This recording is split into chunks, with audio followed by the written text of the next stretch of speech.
Assalamualaikum warahmatullahi wabarakatuh.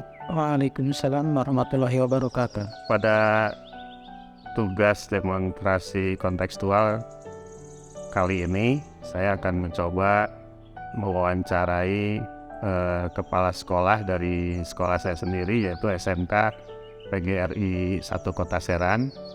Pada kesempatan hari ini, saya sudah bersama Pak Kepala, yaitu Pak Anang SPD. Selamat pagi Pak Anang. Selamat pagi Pak Hendra. Pak Anang sudah berapa lama menjadi kepala sekolah? Saya jadi kepala sekolah kurang lebih 2 tahun ya. Karena akhir 2020 saya mendapatkan SK bulan November 2020, sehingga kurang lebih 2 tahun. Nah, ini selama 2 tahun tentunya mungkin ada kasus-kasus yang memang dihadapi ya, baik itu kasus yang ada di lingkungan guru ataupun siswa.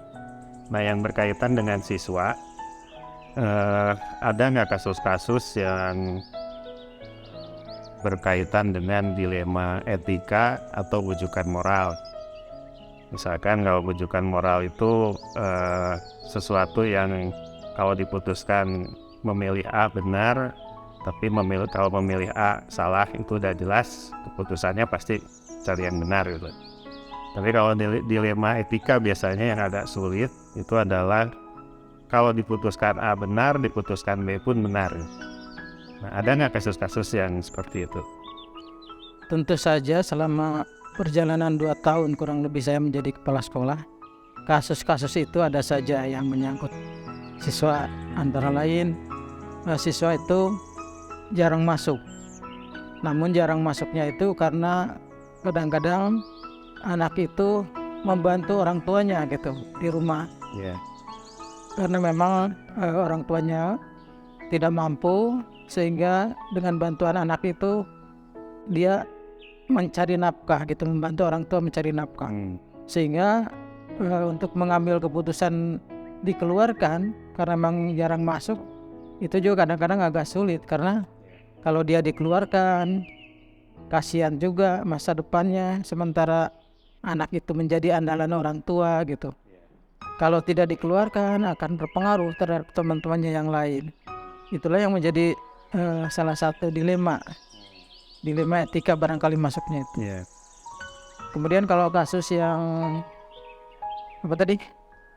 Bujukan moral ya. Yang bujukan moral juga itu ada, misalnya terlibat tawuran gitu. Kalau yang terlibat tawuran kan otomatis itu sudah melanggar hukum. Yeah. Itu kita mengambil keputusannya ya agak lebih mudah gitu, karena memang dia sudah jelas-jelas salah. Dan kalau dibiarkan itu juga akan berpengaruh terhadap yang lain, maka ya kita bisa mengambil keputusan. Salah satunya itu yang misalnya terlibat tawuran gitu, yang kasus yang ada di kita. Yeah. Jadi kalau wujukan moral itu lebih mudah ya, karena ya pengambilan keputusannya lebih mudah karena memang sudah jelas-jelas salah gitu, bisa dipastikan. ada sama yang dilema etika. Ada yang dengan yang dilema etika tadi. Karena kalau misalkan ini ada proses jangka pendek, jangka panjang ya. Dan juga ada keadilan sama belas kasihan. Dalam artian adil nggak buat siswa yang lain, sementara kasihan juga melihat keluarganya gitu. Iya, seperti itu.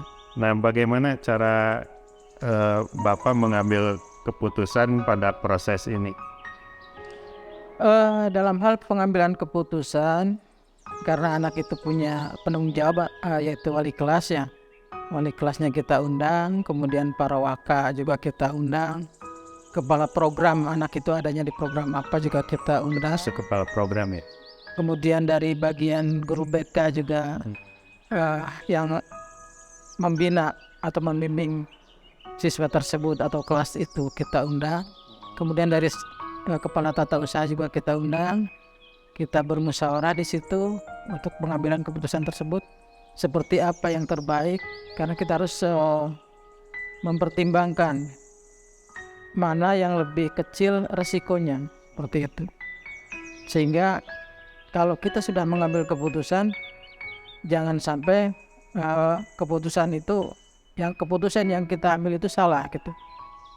Resikonya lebih besar. Misalnya kita pertimbangkan risiko yang paling kecil di antara dua keputusan yang akan kita ambil. Mana yang lebih risikonya yang lebih kecil, itulah yang kita ambil berdasarkan kesepakatan bersama antara wakil kepala sekolah, kemudian wali kelas, guru BK, kemudian dari kepala TU juga, seperti itu. Ada nggak Pak langkah-langkah khusus saat kita mengambil keputusan? Langkah-langkah yang kita lakukan adalah misalnya kita permasalahannya dulu kita gali. Seperti apa permasalahan yang dialami oleh siswa tersebut gitu. Biasanya wali kelas itu lebih tahu dan guru BK biasanya. Kemudian langkah-langkah yang sudah diambil oleh wali kelas dan guru BK itu seperti apa gitu. Termasuk juga dengan wakil kesiswaan misalnya. Apa saja langkah-langkah yang sudah ditempuh untuk mengatasi permasalahan tersebut gitu. Kemudian kalau itu sudah didapat dan memang sudah perjalanan panjang gitu, sudah istilahnya sudah banyak langkah yang ditempuh dan kita sudah memiliki data yang lengkap tentang permasalahan siswa tersebut, sudah memanggil orang tua juga gitu. Sudah lebih dari 1 kali orang tua dipanggil, kemudian sudah membuat surat pernyataan di atas materai, barulah kita bisa melakukan pengambilan keputusan itu. Kira-kira ada hal-hal penting nggak yang membuat kita lebih efektif dalam pengambilan keputusan, Pak? Hal-hal yang paling penting adalah kalau kita ingin mengambil suatu keputusan yang membutuhkan wawasan, membutuhkan pemikiran yang mendalam, tentu saja langkah-langkah atau prosedur yang harus dilakukan itu harus bertahap gitu. Sehingga dan data itu harus lengkap. Jangan sampai setelah keputusan kita ambil ada misalnya protes dari orang tua, ada protes dari masyarakat, bahkan mungkin bisa saja orang tua itu melibatkan pihak lain gitu, misalnya SM atau wartawan dan sebagainya seperti itu. Makanya langkah-langkah itu harus sistematis, harus datanya harus lengkap, sehingga kalau bisa sekecil apapun kemungkinan kecil mereka untuk bisa menuntut pihak sekolah seperti itu. Yeah.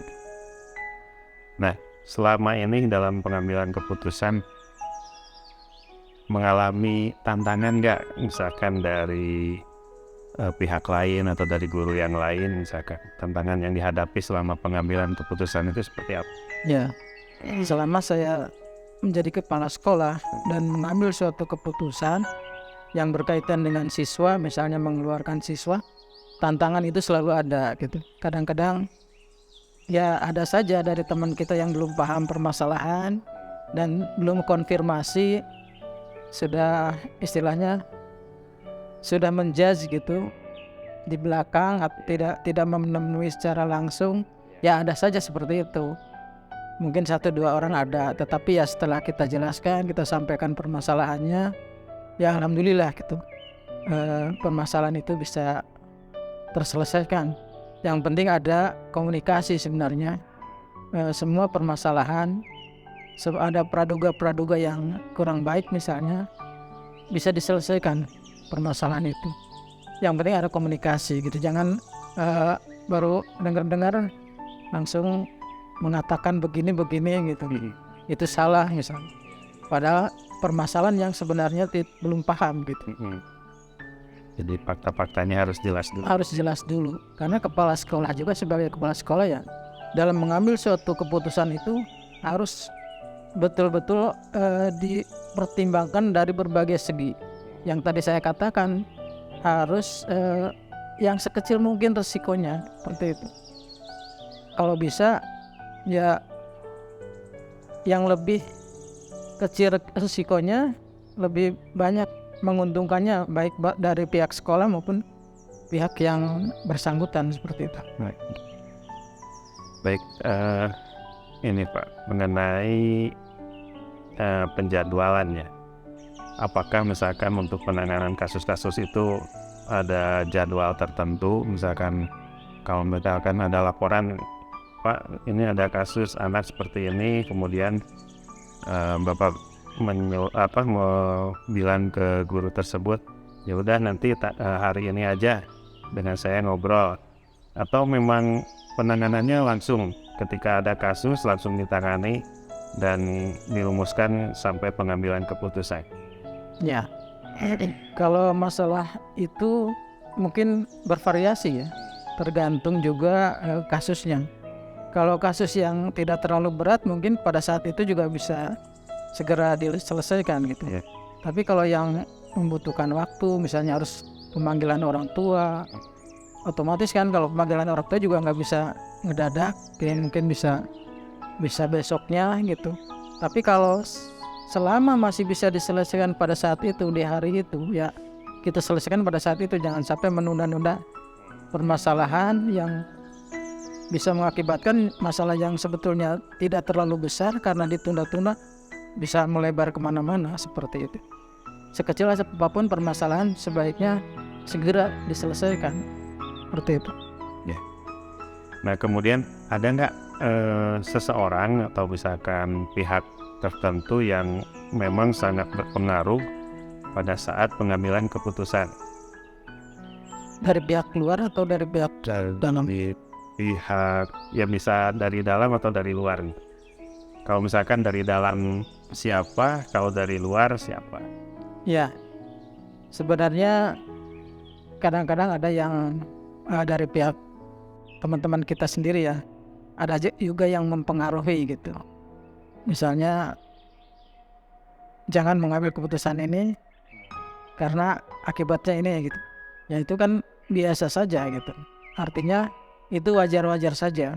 Masukan-masukan seperti itu ya memang perlu gitu. Karena kepala sekolah juga bukan segalanya kan. Tidak punya keterbatasan. Jadi memang diperlukan masukan-masukan seperti itu untuk sebagai bahan pertimbangan dalam kita mengambil keputusan. Ya ada saja seperti itu. Baik dari dalam maupun dari luar. Dari luar misalnya dari pihak keluarga orang tua misalnya, dan seperti itu ya. Kadang-kadang ada juga yang sampai datang ke rumah gitu. Mereka menjelaskan permasalahannya seperti ini.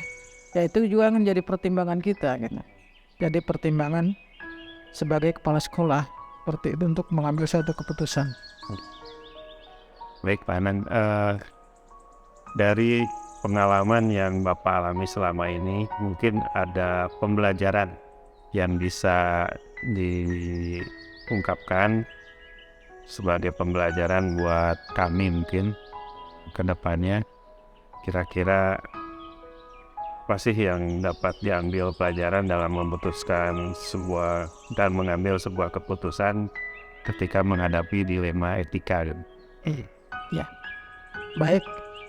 Sebagai saran dari saya yang sudah lebih dulu barangkali ya, dipercaya oleh yayasan, oleh masyarakat untuk memimpin suatu organisasi setingkat sekolah gitu. Dalam mengambil keputusan itu tentu saja harus dengan kepala dingin. Harus dengan istilahnya tidak dengan emosional, harus betul-betul dengan diambil dalam situasi, kondisi dan pikiran yang jernih gitu. Jangan sampai kita ada unsur subjektivitas yang mempengaruhi diri kita. Itu yang pertama. Yang kedua tentu saja harus digali dulu sekecil apapun, sedetil apapun permasalahannya. Jangan sampai permasalahannya kita belum paham betul, kita sudah mengambil keputusan. Kemudian digali dari berbagai pihak. Kalau ada permasalahan dua belah pihak, ya kedua belah pihaknya kita undang, kita pertemukan masalahnya seperti apa, sehingga dalam kita mengambil keputusan itu tidak merugikan salah satu pihak seperti itu. Saya kira itu yang saya sarankan. Misalnya nanti Pak Hendra ditakdirkan oleh Allah untuk menjadi seorang pemimpin, dan sekarang juga sudah menjadi pemimpin ya. Jadi walaupun di kurikulum itu dia sudah memimpin guru-guru gitu. Itu dalam mengambil keputusan itu. Jadi kalau ada laporan dari seseorang begini, itu jangan diterima langsung begitu saja, tetapi harus dikonfirmasi dulu ya. Betul nggak? Seperti apa kebenarannya? Kronologisnya seperti apa? Sehingga begitu kita ngambil keputusan itu, kita tidak salah, atau resikonya itu resiko yang paling kecil. Seperti itu. Baik, terima kasih banyak Pak Anang. Alhamdulillah dapat pengalaman banyak dari apa yang diceritakan oleh Pak Anang. Mudah-mudahan bisa bermanfaat. Sama-sama Pak Hendra. Mudah-mudahan Pak Hendra sebagai calon guru penggerak bisa lebih banyak belajar dari pengalaman orang-orang yang sudah lebih dahulu gitu, sehingga kedepannya begitu Pak Hendra misalnya diberi kesempatan untuk memimpin suatu organisasi, Pak Hendra sudah punya bekal yang cukup, sehingga apa yang akan dilakukan itu betul-betul sudah penuh perhitungan dan sudah matang, sehingga mengambil keputusan sesuai dengan alurnya dan tidak menyimpang dari ketentuan yang berlaku. Seperti itu. Baik, terima kasih Pak. Demikianlah wawancara kami dengan Kepala SMK PGRI 1 Kota Serang, yaitu Bapak Anang SPD. Terima kasih. Assalamualaikum warahmatullahi wabarakatuh. Waalaikumsalam warahmatullahi wabarakatuh.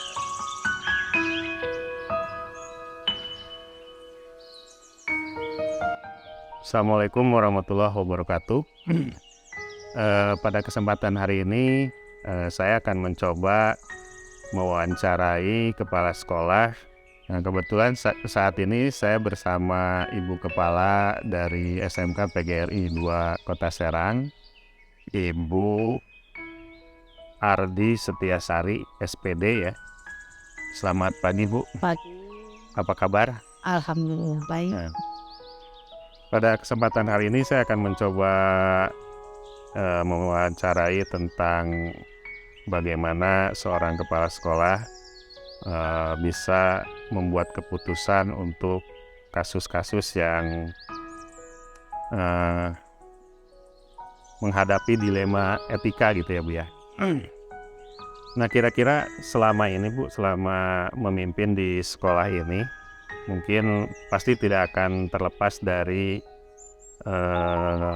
dilema ya Bu ya, ketika berhadapan dengan permasalahan yang mana kondisi permasalahan itu jika diputuskan A itu benar, dan jika diputuskan B juga benar gitu. Nah, sementara Ibu harus memilih mana yang harus saya putuskan gitu ya. Sering nggak Bu ya seperti itu?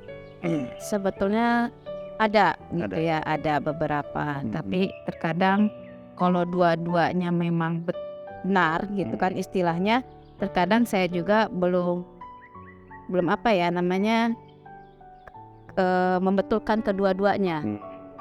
Jadi mana yang betul-betul benar, mana yang betul-betul di antara dua itu yang betul-betul benar itu yang mana gitu istilahnya. Jadi harus betul-betul menyaring dari masalah yang ada tersebut.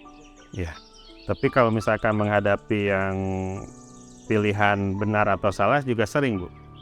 Jarang sih sebetulnya.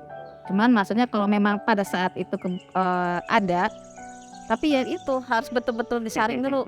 Apakah A yang B itu betul-betul benar, itu mana yang betul-betul benarnya di antara dua itu, karena memang harus betul-betul disaring, mencari faktanya yang mana gitu. Karena di dalam suatu kasus pasti kan nggak akan mungkin tidak ada permasalahan kalau tidak ada kasus gitu istilahnya seperti itu.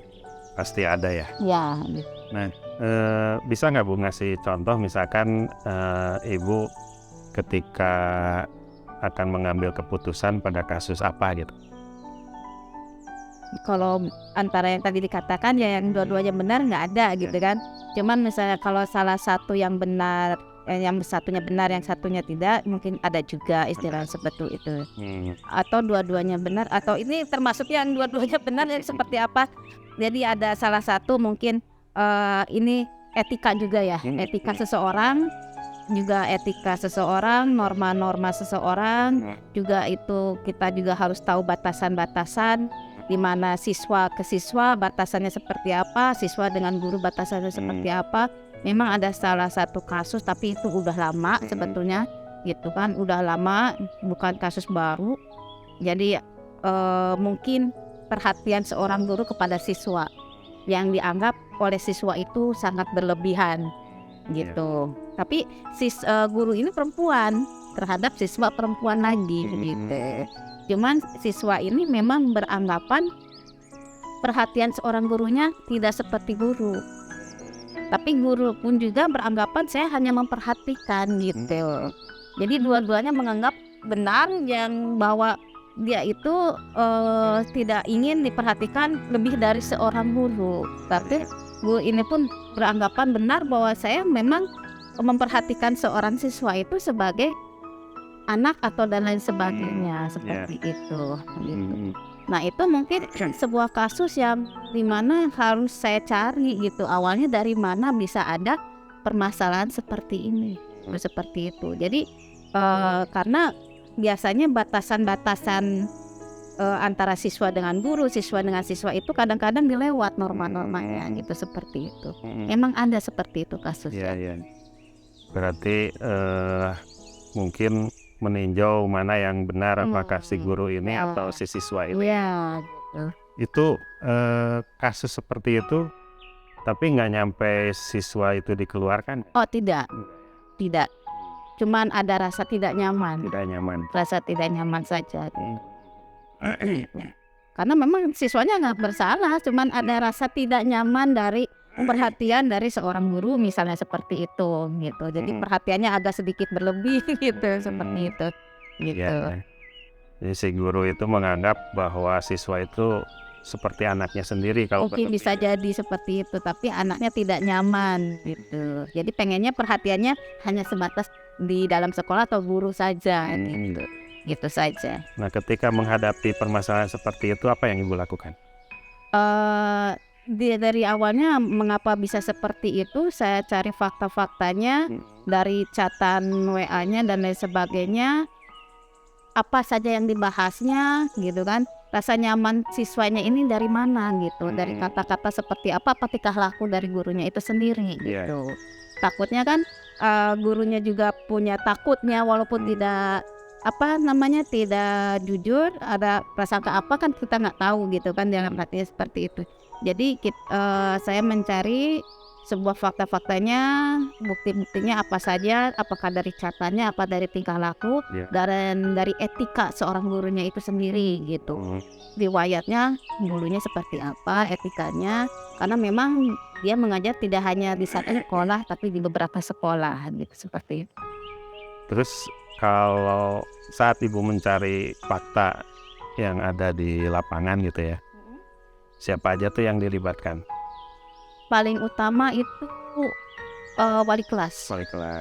Karena sebelum ke kepala sekolah, curhatan anaknya ke wali kelas gitu, dan minta mencari catatan-catannya, dan di situ memang ada catatan-catatannya yang mungkin agak sedikit gitu, mempunyai kasih sayang tapi kayak seperti ke anak gitu. Gitu, seperti itulah bahasanya. Jadi memang mungkin kalau memang yang tidak terbiasa mungkin agak sedikit nyaman dari hasil catatan itu sendiri gitu ya. Gitu. Tapi saat itu apa yang diputuskan dari permasalahan itu? Diputuskan ya guru tersebut supaya mengurangi yang namanya perhatian kepada siswanya itu sendiri, karena bagaimanapun juga kalau siswanya tidak nyaman di satu sekolah, takutnya dia pindah dan bisa jadi informasi di masyarakat berkembang gitu istilahnya. Nah di sini makanya waktu pada saat mengambil keputusan di situ selain ada saya, ada orang tuanya juga, ada siswanya juga, ada guru tersebut, ada wali kelas juga gitu, atau termasuk dengan BPH juga saat itu kita berembuk, kita menghasilkan sebuah keputusan, ya tidak akan mempunyai rasa perhatian yang berlebih lah istilahnya seperti itu, supaya betul-betul kedua belah pihak juga kan betul-betul mempunyai sebuah keputusan yang sama gitu istilahnya. Jadi siswanya juga diuntungkan juga kan gitu, bisa bersekolah dengan nyaman di sini, gurunya pun juga bisa beraktivitas dengan baik gitu istilahnya, walaupun tidak standby di sekolah istilahnya seperti itu. Nah, kalau misalkan ya itu berarti udah sampai bisa memutuskan ya Bu ya.